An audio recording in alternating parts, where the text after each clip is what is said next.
Sai excellent coaching के YouTube channel में एक बार आपका पुनः स्वागत है। आज के इस सेशन में हम आपको बताने वाले हैं आरपीएफ सब इंस्पेक्टर की संपूर्ण जानकारी। अभी हाल ही में 452 पद आए हैं।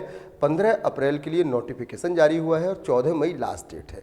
तो इन 5 बिंदुओं पर हम आपको बताएंगे कि आपकी एलिजिबिलिटी क्या होनी चाहिए आरपीएफ में सब इंस्पेक्टर बनने का, यदि आपने सपना देखा है और यदि आप आरपीएफ में रेलवे में सब इंस्पेक्टर बनना चाहते हैं तो ये वीडियो आपको अत्यंत महत्वपूर्ण है। एलिजिबिलिटी क्या होनी चाहिए ये देखें। तो सर्वप्रथम आपको बता दें एलिजिबिलिटी के अंतर्गत कि आपकी जो एजुकेशन क्वालिफिकेशन होनी चाहिए वो आपका ग्रेजुएशन होना चाहिए।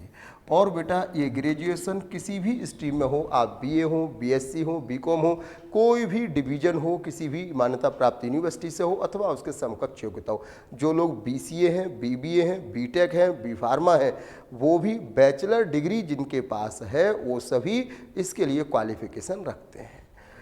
दूसरी बात कि आपकी एज क्या होनी चाहिए। तो बेटा इसकी जो एज होनी चाहिए वो 1/7/2024 के लिए आपकी एज 18 वर्ष से 28 वर्ष के बीच होनी चाहिए।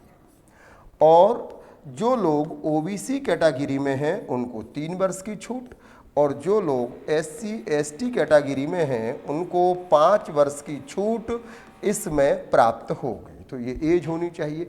अब बात करते हैं आपका फिजिकल मेजरमेंट।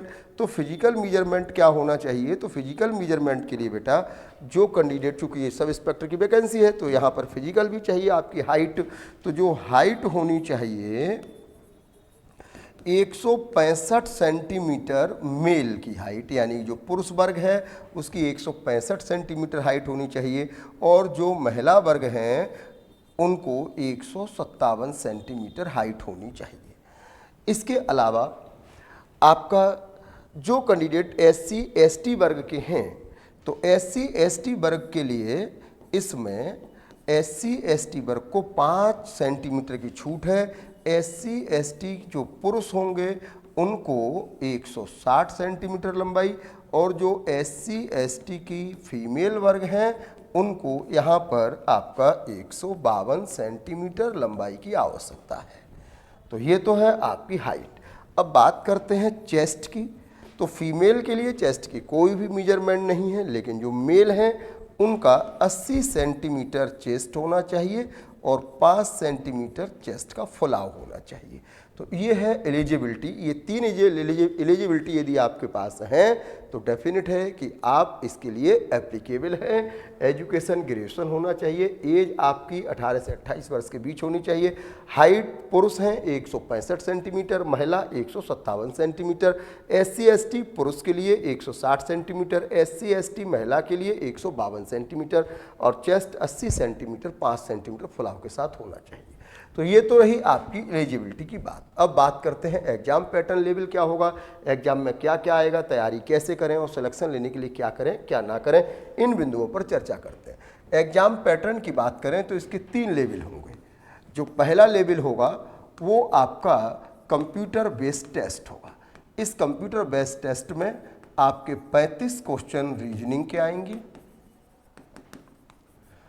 35 क्वेश्चन बेटा मैथमेटिक्स के आएंगे, और 50 क्वेश्चन आपके जनरल स्टडी प्लस साइंस के आएंगे। इस तरह से टोटल 120 क्वेश्चन होंगे, 120 मार्क्स के होंगे, और 90 मिनट में इनको आपको हल करना होगा, और 1/3 आपकी निगेटिव मार्किंग होगी। ठीक, ये रहेगा आपका एग्जाम पैटर्न का लेवल का पहला लेवल। दूसरे लेवल पर आपका जो रहेगा वो दूसरे लेवल पर रहेगा आपका फिजिकल स्टैंडर्ड टेस्ट पीएसटी और पीएमटी। तो फिजिकल स्टैंडर्ड टेस्ट में यहाँ पर केवल जो रहेगी वो 3 चीज़ें रहेंगी, दौड़ रहेगी और लंबी कूद रहेगी और ऊंची कूद रहेगी, बस। तो दौड़, लंबी कूद और ऊंची कूद रहेगी। जो दौड़ रहेगी वह 1600 मीटर दौड़ होगी पुरुष के लिए, और 1600 मीटर दौड़ 6 मिनट 30 सेकंड में लगानी होगी, ये मेल के लिए।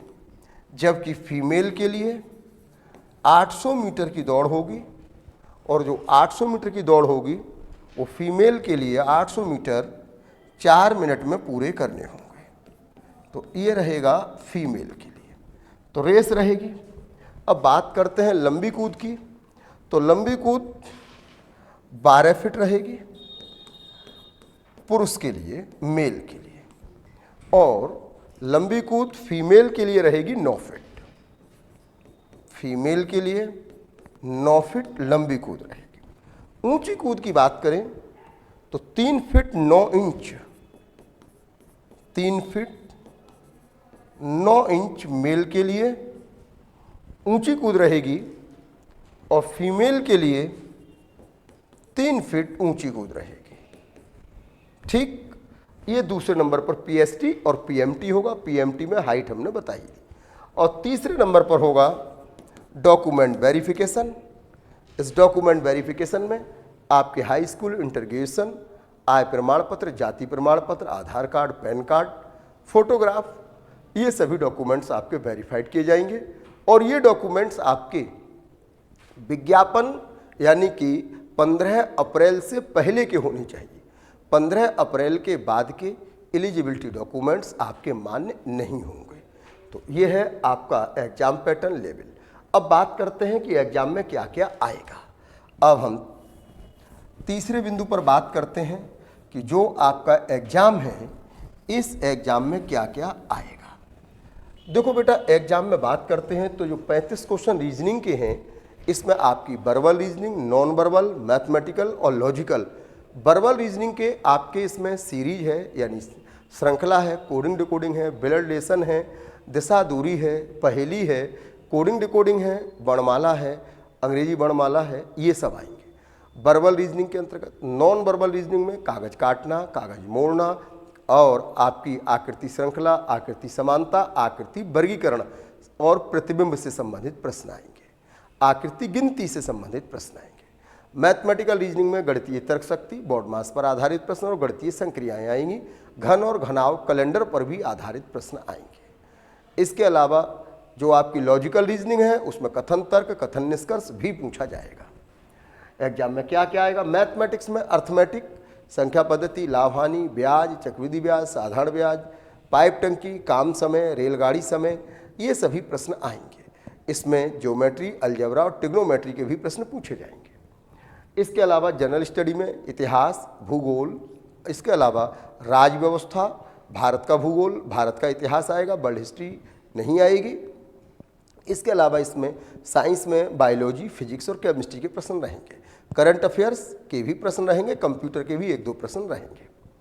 साइंस में भी यही रहेगा। अब एग्जाम में क्या क्या आएगा ये हो गया। अब तैयारी कैसे करें, इस बिंदु पर चर्चा करते हैं। बहुत मोस्ट टॉपिक है ये। तो देखो, तैयारी के लिए सबसे पहले आपको क्या करना है कि जब तक आपका जो सिलेबस है वो कंप्लीट नहीं होगा, तब तक काम नहीं चलेगा। सिलेबस का आपका एवरी टॉपिक कंप्लीट करना होगा।